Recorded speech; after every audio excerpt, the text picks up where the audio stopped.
Welcome to Return of the Hack, the discussion series that brings you cyber stories behind the technology.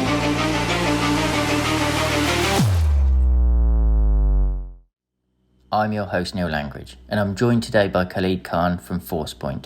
We cover some of Khalid's background and the role of cybersecurity in industrial systems, some of the major historical IT events like Y2K, and then look forward to see how we protect our infrastructure in the future.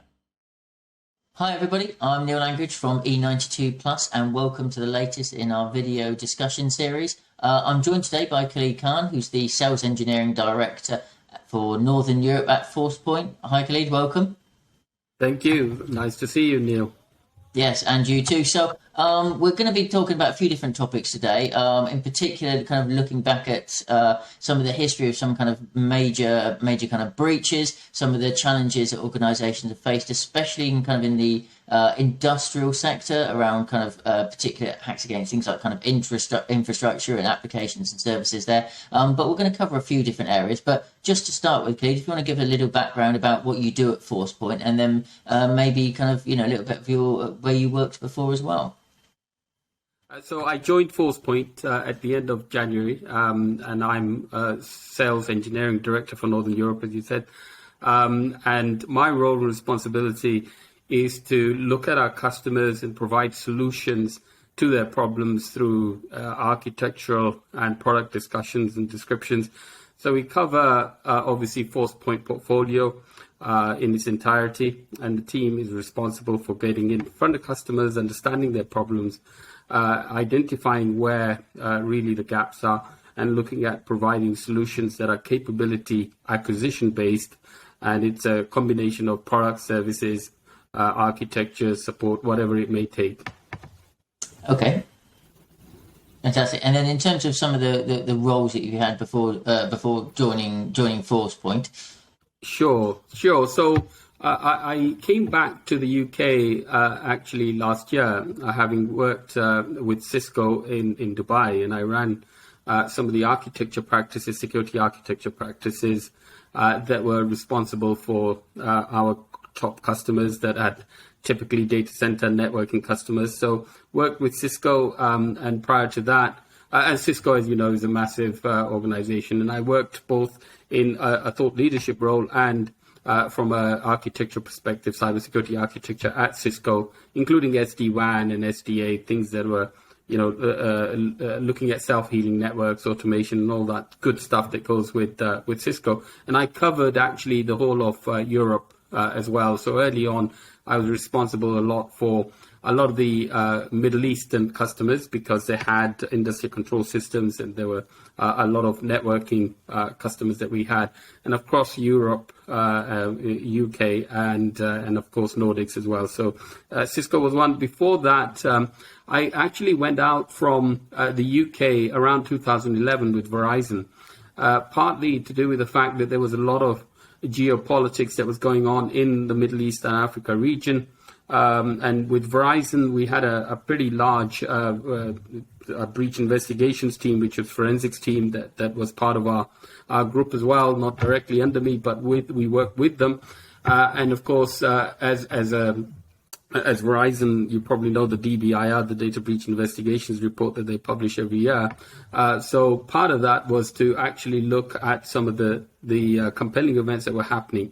Most of them were politically related. A lot of them were financially related. So I worked with Verizon to investigate a number of key areas, breaches that took place as well. And of course, looked at customers across the whole, from Moscow to Cape Town, across that geography, all the verticals. And our responsibility was really, again, providing advice, guidance, implementation, integration across the whole works for cybersecurity with our major customers that were there. Most of those customers were typically US, European-based companies, but quite a few engagements that were really around some of those regional players as well. So I had some interesting engagements with some of the key oil and gas customers too. Yeah, and I think that kind of, it's interesting, it ties in a kind of quite a trend that we're seeing at the moment in terms of not just cyber criminals attacking for commercial gain, but also there's the kind of the spectre of geopolitics coming in terms of targeting industrial control systems, supply chains, and that subject around cybersecurity being kind of fundamentally tied in with availability and resiliency. I mean, that goes back a long way, all the way to the start of those initial networks when it was all about connectivity, and security kind of came soon after when we realized the challenges. But even some of those early kind of landmark events like Y2K, it really brought home the importance of kind of fundamentally resilient networks and the need for cybersecurity, not just to protect from data theft, but to ensure that systems were working, because otherwise organizations just couldn't function. Yeah, absolutely. And just to throw back a little bit more towards, the early part of my career, I actually started off with Rockwell, Allen Bradley, a subsidiary of Rockwell Automation Products. And that was in 1980s, and 1985, 86, I was responsible for developing the first protocol analyzer. So these were industrial automation products that actually didn't speak the typical, IT language that we had with IPX or LAT or any of that stuff. So this protocol analyzer was actually being used to actually look at availability for us. So I did that in machine code. We had to look at ways that we could actually pick the packets up really quickly, analyze where they were, what they were, where they were headed, and based on that, we could then create a topology and network architecture that would make sure that the ability and availability, which was the key crux of this, that was a key attribute we had to fix. We were able to position assets in the right vicinity so that ultimately it was availability driven. And I hadn't realized that was actually a security product that I was developing. Hadn't realized that cybersecurity was a thing at all. That nobody had talked about it until, I guess, DEC had created a DCUS forum, which was a security forum at DEC, that was in the early 90s. But at that point in time, it became pretty clear that it had to be available, and we had to do everything we could to get the packet from A to B in the fastest possible way, understand how we can, localize that traffic. I mean, so often that's kind of going full circle. That's where ideally we want to get security right now, which is embedded in people's networks and systems and infrastructure, rather than just being a sticking plaster kind of add-on. And also making sure that security helps deliver the best possible operational performance. So it's not a prohibitor to productivity; it's an enhancer, I suppose. So, that's where we started, and sometimes it feels like we've got a little bit further away. That security is kind of sit and isolated by itself, and it's its own thing. When ideally it needs to be kind of a core part of any IT system. Yeah, it's really interesting you say that, because again, I worked at RSA Security early 2000s, so this is after the Y2K projects that I was involved with, and in the early 2000s, obviously RSA Security is a well-known brand, and we had encryption toolkits, and encryption was the key. So at that point in time, I remember that we were looking at teaching the community, the wider community, the IT community, about identities and how identities were relevant, and why collaborative commerce was going to be a key theme in the future. Internet had just started to bubble. If you remember the Y2K, we had the internet stocks, everybody creating a .com website, and if you were in .com, you were a multimillionaire by default, until obviously it collapsed. But at RSA, we took that and we leveraged what we called encryption and certificates, obviously PKI certificates, to do digital signing. What that meant was we were able to help create the likes of Amazon today and all the commercial commerce that you have, the e-commerce, the world that exists today. So we became, security actually was a business enabler. It created, contracts that you would have, not been able to perform or adhere to courts, but by having these digital non-repudiatable signatures, you could actually create confidentiality, integrity, non-repudiation, and be able to present it in a court of law. So that, I think, enabled and enhanced the cybersecurity concept into commercial organizations, and ultimately helped to build what I consider, today, which is effectively the collaborative commerce that exists with supply chains working together in a SAML type of way that allows everybody to effectively create a global working organization.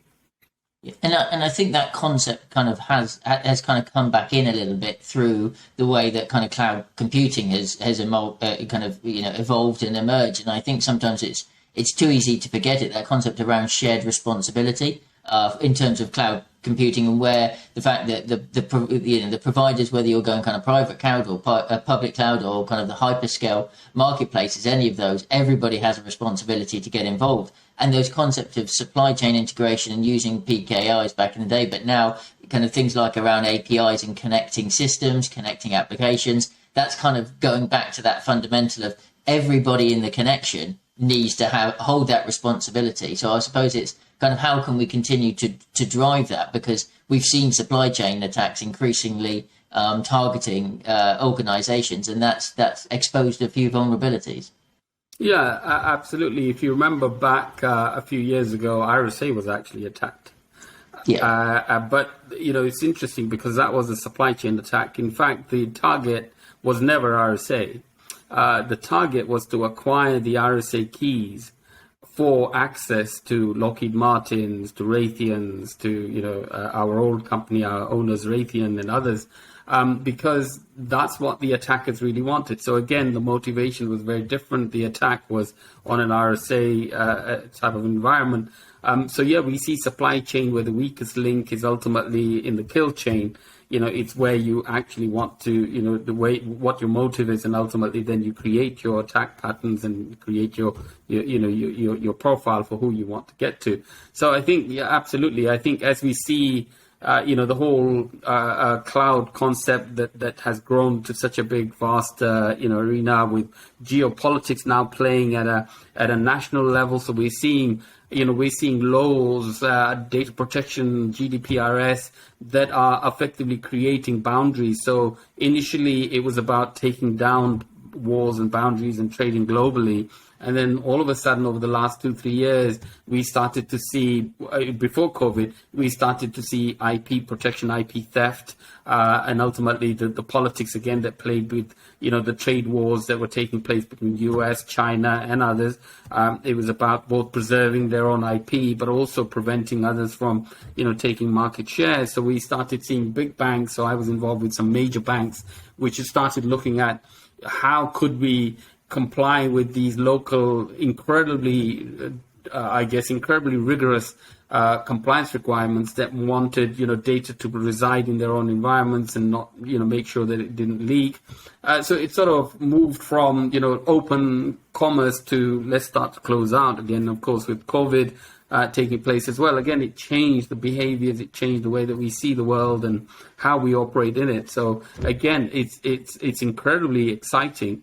As a cybersecurity guy, to see that there's a demand for it, but how it's actually evolving is just incredible, and the speed at which it's evolving is incredible too. So we see that zero trust concept, the zero trust architecture, really now coming into fruition. So we see banks wanting to create micro segmented environments based on the compliance regulations. They're looking at zero trust architecture, and I worked with a major bank that was looking at complying to the Turkish the incredible encryption laws and data security laws, the Saudi law, and they operate globally, so this is global.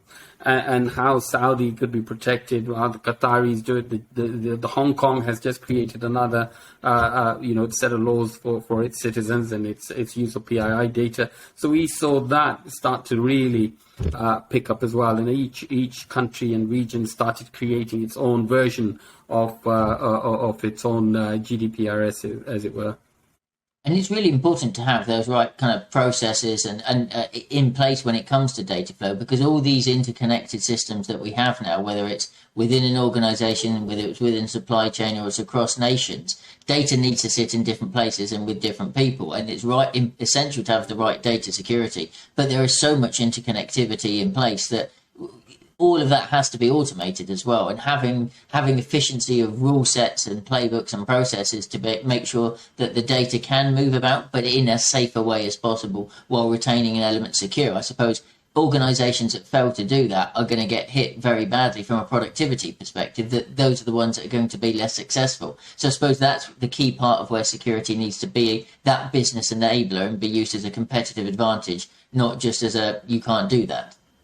Yeah, absolutely, absolutely. We see the Chinese created some draconian rules and regulations for their own internet companies. So if you look at, the demise of Alibaba, if you look at the share prices, you look at Tencent and some of the others, and really they point to the fact that purely because the regulators got involved and started looking and not only from a competitive perspective, but actually they were looking at it from a much bigger, wider perspective about how they can protect that data. So those laws and regulations were pushed into all aspects of those organizations, so not just operational risk, but actually how you conduct business as well. So absolutely, I think I think there's a lot more that is happening with the Russia-Ukraine situation as well, that's creating potentially potential vulnerabilities, and looking at our own supply chain. We're looking now at how we can protect that, how our logistics, our banking services, because ultimately, what started off with a geopolitical conflict and hot war, between those, there's a danger that might also spread. So I think we've got incredible adversaries. We've got motivations that go beyond what would have been a script kiddie with potentially access to some, daddy's money to fund a little bit of, ransomware, to a lot more sophisticated attack types with, I know my own organization, in fact, when we worked at it, we sat on we had a list and library of zero-day vulnerabilities that we were aware of. And we would use that to make sure that we were able to protect our customers. Obviously feed that back into the community. But I think if you can imagine that at a scale where nation state has that capability to be able to look at zero-day vulnerabilities, use that to effectively mount an attack on certain infrastructure components, that's quite devastating. It absolutely is, and I think despite the fact that we are all so kind of increasingly interconnected, are you seeing a rise because of whether it's geopolitics on one hand, or whether it's issues around kind of compliance, or just maybe even the economic state of of a country and how well the economy is doing, and how businesses are reacting to that, is to an increasing localization of attacks and tactics by cyber criminals to be able to be specific to the local economic situations? Is it becoming increasingly sophisticated in that way?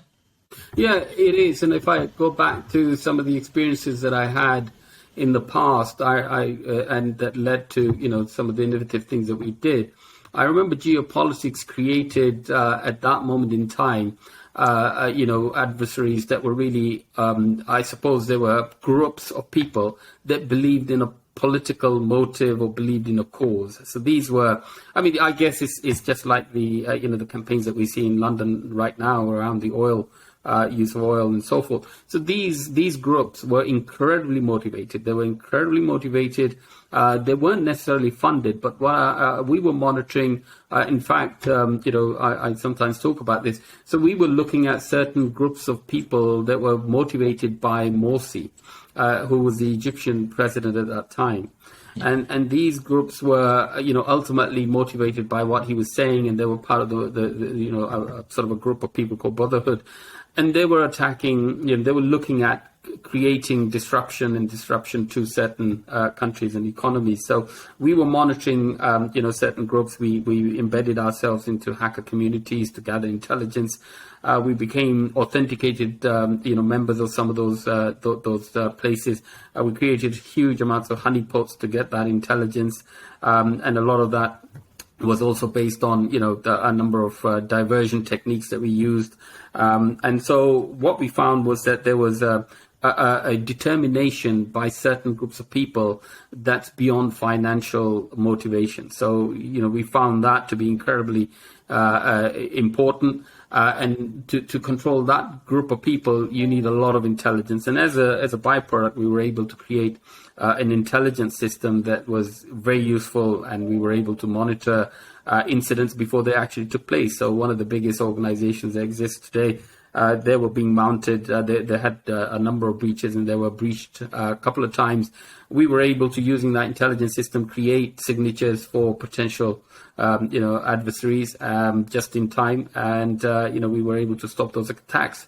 The point is that I think you have to know what the threat landscape really looks like based on the organization, the vertical, the type of motivational factors that you have. So script kiddies are one set of people. You've got the incredibly sophisticated state actors or affiliated state actors. So the cause with Morsi was the fact that the group was politically motivated, but the state actors that were used to actually track those down were even more sophisticated. So again, it becomes it's very important. We also saw financial motivated attacks in that many a time. So I was involved in quite a few banks that had been breached, and funny enough, as you say, breaches were not known by the banks. In fact, the alerts came from Visa and MasterCard that something was happening. So it was a third party that was able to tell what was actually happening. Not the customer hadn't a clue what was going on. So again, that was financially motivated. We saw, people that were in influential positions in those banks use their powers without realizing what they were doing as well, to some extent. But most of them were actually, using that to leverage their financial positions and better themselves. So again, we saw that. I was involved in quite a few of those banks, mostly in Middle East and Africa, where these things were happening. And so a lot of this stuff that helped us to understand the motives, and then start building intelligence that actually looked at the threat actors, and then create a potential intelligence system that was relevant and applicable to those type of customers. We've definitely seen a rise in potential kind of insider threats. So some examples you kind of gave there of compromised individuals either working with a third party or just working for their own benefit. That's definitely an area we've seen kind of massively increase, because I think people presumably have seen the potential rewards available from financially compromising an organisation, either to steal data, to steal information, or to give access to other third parties. So I think insider threat has definitely been one of those that's seen one of the most significant rises over the last few years. Totally agree. Again, early 2000s, I was involved with third party assessments and audits. And I remember interviewing one of the biggest banks, again, US banks. I remember interviewing a number of people from an audit perspective. And one of the things that I used to find is the relationships that people had internally. And there was a case where one of the senior managers was actually in a relationship with someone that they shouldn't have been with, and that was potentially compromised. The other thing that I would always look from a risk perspective was to see and identify how rigorous they were at identifying potential insiders that may be, potential to corruption. And that would include looking at financial records, looking at their history, looking at seeing if they have financial debt that could be exploited by attackers, and so forth. So again, it goes back down to creating a model that allows you to identify and manage that risk through different means. And it could be through assessments, it could be through, certain levels of enforcement through policy. But absolutely, insider threat has been the hardest one to detect. Very difficult. So one of the biggest organizations in Saudi Arabia, actually, there were issues around the religious sects that they have. So there was certain areas where, certain religious sect was not welcome and others were. So you'd have to very much navigate as to what what their background was. So as part of, our services, we used to be very mindful of how we make sure that we send the right people to do the consultative engagements, because otherwise it wouldn't be, they wouldn't share everything and anything. So I think there's a lot of cultural awareness that you probably also need, and understand, how you're going to cover that off, because there are potential, tribal things, tribal affiliations, financial, issues with debt or relationships with people that might not be, may create a risk for that organization. And when it comes to kind of insider threat, kind of that's one of the kind of elements, I suppose, is also help kind of significantly drive the popularity of organizations looking to embrace zero trust, and a reevaluation of how we look at people individually rather than simply by job title or responsibility. That's not granular enough to enable somebody to go, well, they're a senior director, they can have the keys to the kingdom, they can access everything. Getting a much better understanding of what people need to do. I think that's one of the reasons that I can see that zero trust is becoming increasingly popular, because it enables organizations to just take a much more pragmatic view on what people should be accessing and what they shouldn't be. I think in the past the focus has been very much on systems rather than people, and I think that's where that change is probably coming, that we're flipping over much more looking at the people and the individuals involved, and whether it's job role, whether it's kind of potentially compromise, or whether it's kind of how vulnerable they could be to things like social engineering. Absolutely. We used to have a concept in Sarbanes-Oxley 404 that came out, which was segregation of duties. Initially came out because of the issues they had with Enron and others. But not only is an identity a very, very, granular part that you need to know, and then the identity has to have a role and fit into multiple roles, but it needs that role. And ultimately, based on that role, you allow them certain business access. So that's the concept of RBAC, role-based access control. Yeah. So we were looking at identities in that sense. We were looking to see how do we give them access to what they need to know, what they have to have, and then ultimately provide authentication and authorization and create, then multiple authentication factors if needed. But again, as you said, it then depends, because what used to happen is that just because they have the role, they have the authority, and they have the authentication, it doesn't stop them from real life experiences that might have through a divorce, through something else that might go through. So I think that dynamic user protection concept, which is ultimately looking at user behavior, because we are all humans, we do all go through ups and downs in life through whatever means and however it impacts us. Some it impacts more, some it doesn't. But that behavior analytics piece that we need to have is one sure way of looking at whether there's a potential here, and ultimately tracking that, understanding the baselines, and then ultimately seeing the deviation can give us a better analysis on it. So dynamic user protection, behavioral analysis of that type is one indicator that we can use when we're looking at insider threat. Yeah, and also because increasingly kind of people are no longer within the networks either. So the massive change that we've had in remote working over the last few years, increasingly there is an importance of understanding kind of what users are doing, because they're not within a traditional perimeter anymore, and therefore getting a better understanding. And they may not even be on company devices. And they may be accessing cloud applications that we don't own. So the most common denominator on all of those is going to be the people. Absolutely, and that zero trust you talked about, absolutely. So you're going to have to, firstly, we have to encourage productivity. So we're all, obviously going to have to be productive. To encourage productivity, we've started now saying, well, okay, work from home, work from a cafe. A lot of, if you look at your own device, we bring our own phones. We have, the relevant applications that we need to use. Apps are on the phones. We can use our laptops from cafes, and these are, not even managed devices as such. So we have unmanaged devices. Again, this is why things like indicators of behavior are a real good indicators within the zero trust architecture framework. Zero trust architecture framework is quite encompassing. And if you look at 800.207, the NIST standards, that's one big, one massive way of looking at NIST 800.207 for zero trust architecture. And the issue, again, back as you said, goes down to individuals and their indicators of behavior, how they're behaving compared to what their role should be and how that role should behave. And that then gives you an indication of what's actually happening.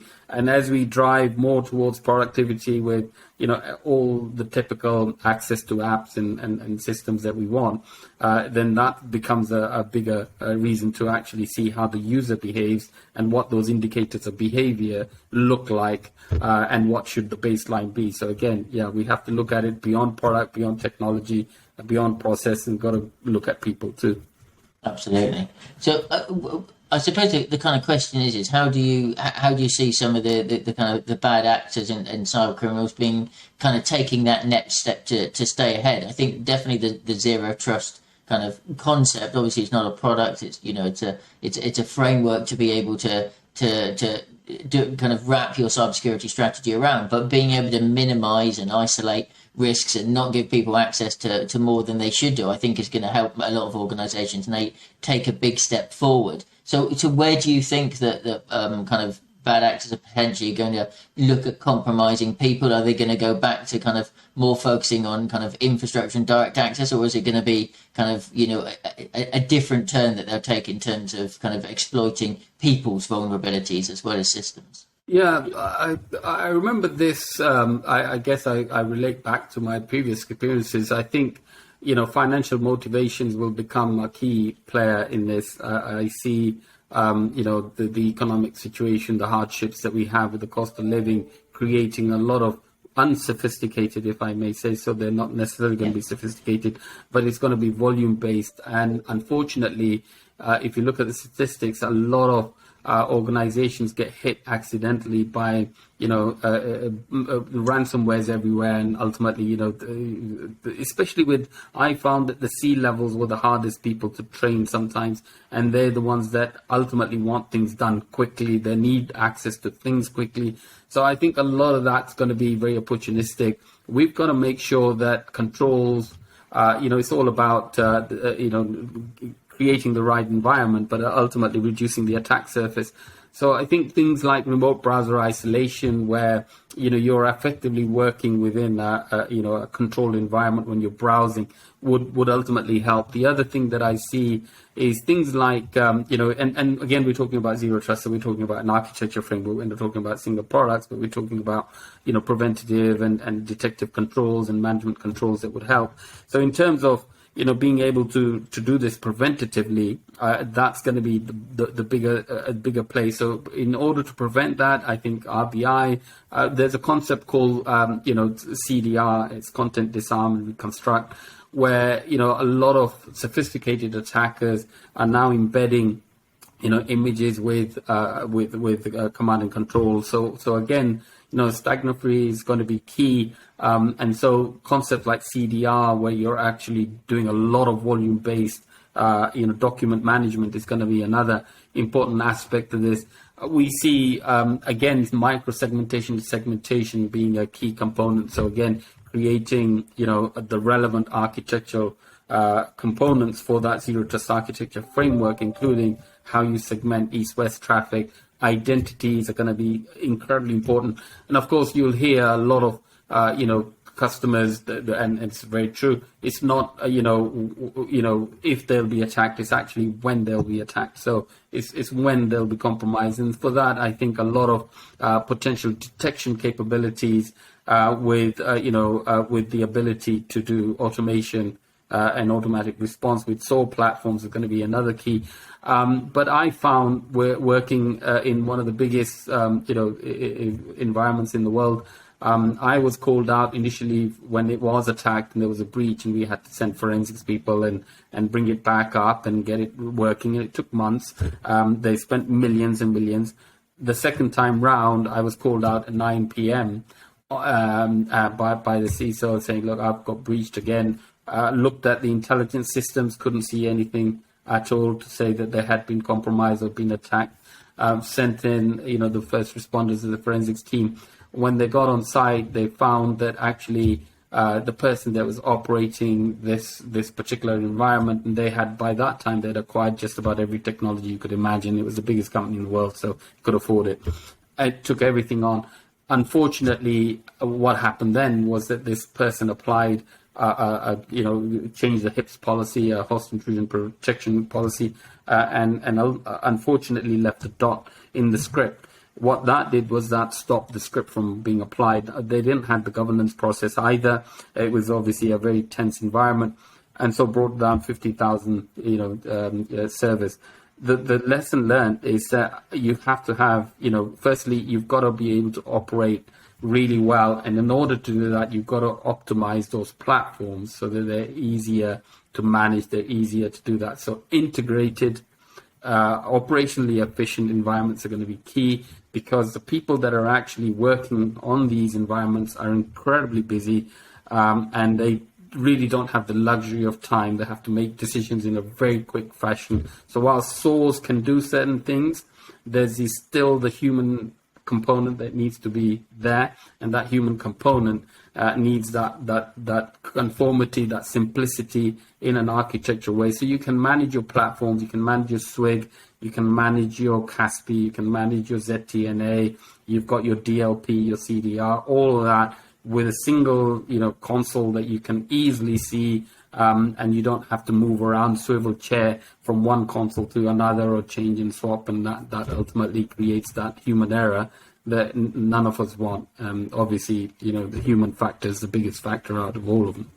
Absolutely, and almost having systems that kind of create your own vulnerabilities are the last thing you need. Making it simplistic and automated as possible, because we are seeing a skills gap. We are seeing a challenge of organizations. I think that cybersecurity in particular, I think is beginning to wake up to the need to, kind of get more people involved that aren't necessarily from a technical background. And I think there's value in that, not just to address the skills gap, but to be able to bring different perspectives to it as well. But until we get to that point of being able to bring more people in, having systems that are as simple as possible and can move at the speed of business really are essential. Absolutely. I think, as we see platforms being engineered and re-engineered, we're going to see, we're going to want simplicity, and simplicity for operational, operation models are going to be key. I think the most fundamental part is to make that operating model, the run books, the playbooks, very easy to consume as we go forward. Absolutely. Well, I think we're just kind of drawing to the end, so I really, really appreciate your time today. But for organisations kind of listening or partners looking to work with their customers on their cybersecurity strategy, what would be the kind of the one takeaway you'd say in terms of following this? What's the one thing they should maybe have a look at and visit with regard to kind of making sure that their cybersecurity posture is as robust as possible? Well, it's a really good question. It's a very vast one, right? So I think, firstly, let's take the concepts that the analysts use, Forrester in particular, so it's CARA, which is understand your critical assets. So understand your crown jewels, understand who has access to that. The identities are key.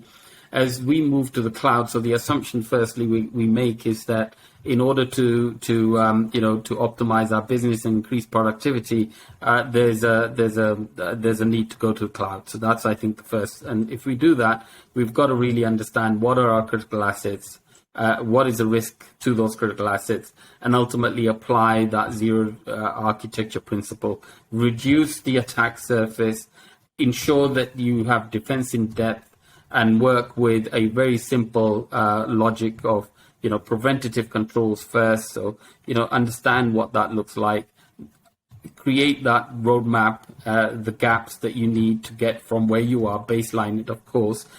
There are controls cost money, so you don't want to prioritize controls that aren't going to give you that return. Prioritize those controls based on the critical assets, look at the potential impact, business impact, and then embark on that journey where you can actually optimize, simplify, and automate as much of it as possible. Okay, that's brilliant. Smashing. But thank you very much for joining us today. Appreciate it. Khalid Khan, thank you. Thank you. Take care. Bye-bye.